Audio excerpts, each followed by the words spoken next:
So today we are going to be breaking down Tadasana, or mountain pose. Tadasana is the most foundational of all the standing poses. Every pose in yoga has a little element of Tadasana in it. And I love it because what it does is it helps you balance out the weight in your body and balance out the curves in your spine. And the very act of just trying to stand evenly makes you more aware. It brings you more awareness to your body, more awareness to your practice, and is an overall great way to start things out. So let's go break it down. We're gonna get started with our feet hips distance apart. And so separate your feet until they're about hips distance, and then you're gonna let them be parallel to the short side of your mat. So this might actually feel a little bit pigeon-toed, right? So when we stand and we think our feet are parallel, the toes sometimes point out a little bit. So really allow them to be parallel, the toes moving towards each other, the heels moving away. And then just give yourself a second here. Close your eyes. And notice where you naturally hold the weight in your body, right? For all of us, it's gonna be different. So it might be back in your heels a little bit, it might be forward, it might be a little bit side to side. You don't have to change anything. Just notice where you hold weight.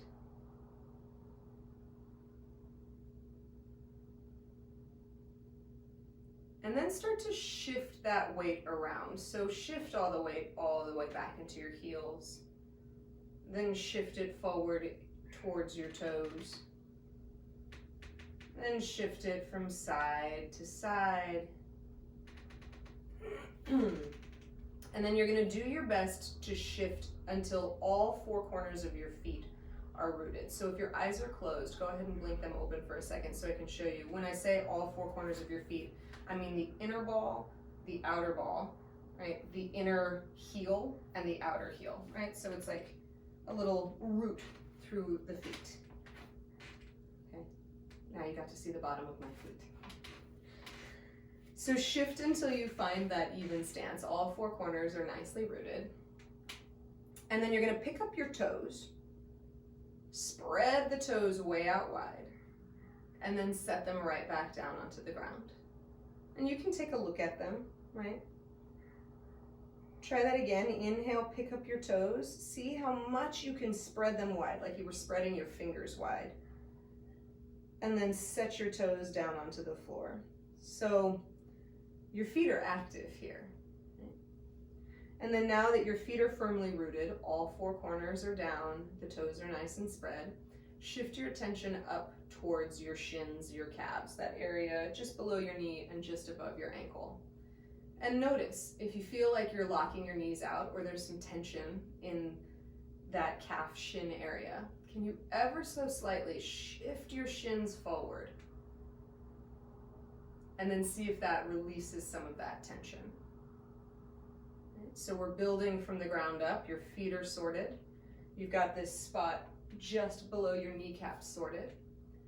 And then you're going to bring your attention to just above your kneecaps to the quadricep area. And you're going to lift those knees until you engage through the quadriceps.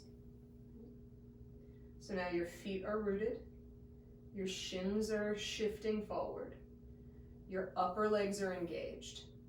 And then you're gonna roll the inner thighs back, which you may notice as you do that. As you start to roll the inner thighs back towards the back of the mat, you start to feel a little spreading around your back body. And then you hug those outer hips in. So you've got a really strong, solid foundation in your legs. And you might be feeling like, all right, cool, I was standing before and now I just feel like really tense and awkward. And I would say to you there that you're just starting to bring awareness to your body, and it's totally going to feel tense and awkward at the beginning, but you just keep repeating and keep practicing, and eventually that tension, that awkwardness goes away, and you're just standing on your 2 feet. So now I'm going to turn so that you can see me. So the next element, sort of the next really wobbly part of you, right, the first being your feet, is your pelvis. So you're going to bring your hands to your hips, right? And you're going to let your thumbs be a little bit back behind, and then you're going to wrap your fingertips around your pelvic joint, right? So you can almost grab hold of it or feel like you could. Right? And so you'll notice, right, if you stand with your back swayed, or if your shoulders are slumped, and that means your pelvis might actually be tipping forward, these are all things that can be worked out through Tadasana. So bring your hands to your hips, and we're going to start to bring awareness to the way your pelvis can move. So as if you were tipping the pelvis back, right? You're going to actually tip the chest forward a little bit, and that's when you get this little ducktail, right? So notice your pelvis that way. And then you tip the bottom of that pelvis forward. And you maybe start to notice this little shrimp shape in your upper body, right? So we've got ducktails and shrimp spines. And then you can go from side to side. I don't have any clever little animals for that, like positioning, but right, you notice that your pelvis can move from side to side. And then we start to find balance, right? So you're neither shrimpy nor ducky. You're sending your tailbone down towards the floor and lifting your two frontal hip points. And then as you do that, you feel a little opening maybe through the chest. Right? So it's neither tucked nor tipped. You're just finding neutral, which takes a little bit of time to find. So just remember, Rome wasn't built in a day. You're becoming aware.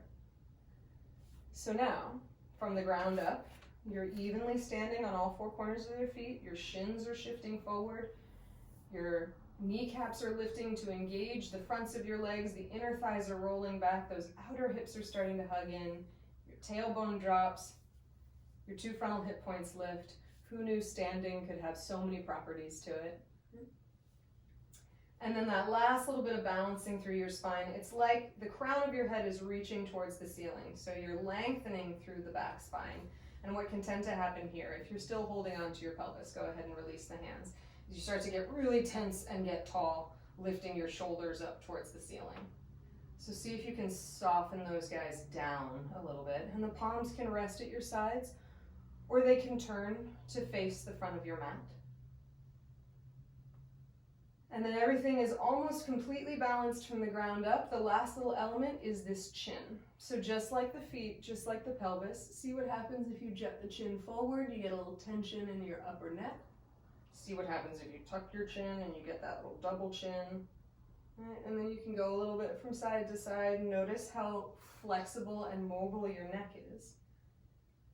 So you're going to come into parallel. So your chin is parallel to the floor. And now you're standing in Tadasana. So I'm going to turn back again so you can see it from the front. And then close your eyes. And we're just going to take 5 smooth breaths here in this steady, even, aware mountain pose. And this just can be steady breath in and out through the nose, or if you want to practice incorporating that Ujjayi breath, you can. If you're not sure what I'm talking about, check out the video on Ujjayi breath. And just allow yourself to be here and be fully present, standing on your 2 feet, creating this solid foundation.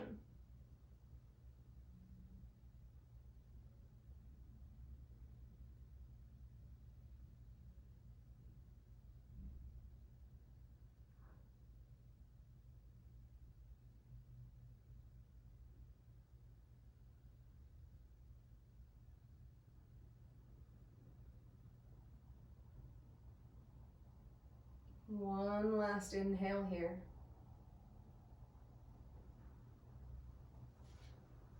And then exhale, let it go.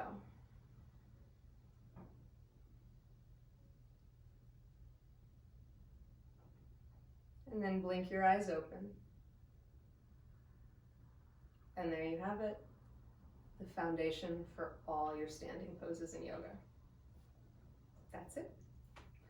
If you have any questions, of course, let me know in the comments. I'll answer anything that I can. And if you enjoyed that, like and subscribe to the channel so you know when more tutorials and more breakdowns of specific concepts and postures land on the channel. Have a great day. I'll see you next time.